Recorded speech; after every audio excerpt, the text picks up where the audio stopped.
The major problem of Ghana is a question of the quality of political leadership that we have. I thought that the best way to deal with it was to start some movement of thinkers that would ensure that we research the problem and somehow manage to convince our leaders that there are better ways of dealing with the problem. My name is Franklin Kujo. I'm Ghanaian. I run a think tank in Ghana called IMANI Center for Policy and Education. We are currently at my university. This was the place I wrote the essay for the St. Gallen Symposium in 2001.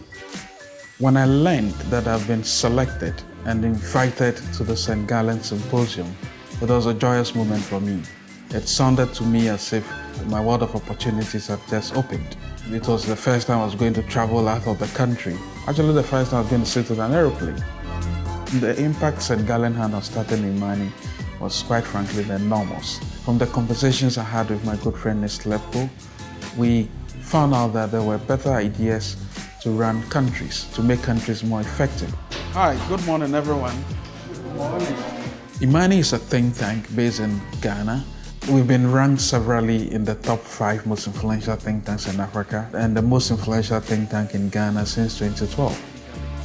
IMANI typically researches on trade, taxes, healthcare, education, and technology. IMANI was established in 2004, and there was a need for a think tank like that because the established think tanks on the continent at the time had a one-way track of dealing with issues. We essentially speak to a small group of elites and then cater to them, and then nothing was changing. Well, our strategy to get our messages out are twofold. First of all, we ensure that the messaging is quite clear. The second part is the vehicle to convey this message, which is the media. The media has been our most important ally because they are the ones who carry our messages across. IMANI is unique.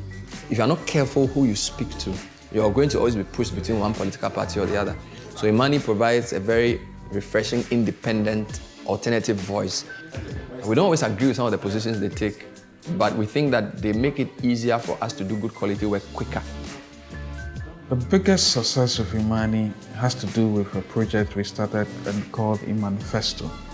It's essentially a framework that we developed at IMANI in order to gauge the viability or profitability or the feasibility of campaign promises made by politicians. IMANI's Manifesto changed the course of political campaigns in the country forever, where the impact was enormous in 2016 when we forced politicians to back their promises with numbers. For me, it's humbling enough when I hear my finance minister, Franklin, let's meet and chat about the budget. When I get a message from the vice president, let's meet Franklin, let's talk about some of the policies I've introduced, right? That is being called to the table, and that's what matters. If you're not called to the table of decision makers, I don't think you have the influence yet. My hope for Ghana is a country that would not ever need aid ever again. I like to see women in leadership in this country. I like to see a woman president. I have more women at my think tank than men because women are smarter. And I hope that I can live in a country where my kids will be free to do anything they want.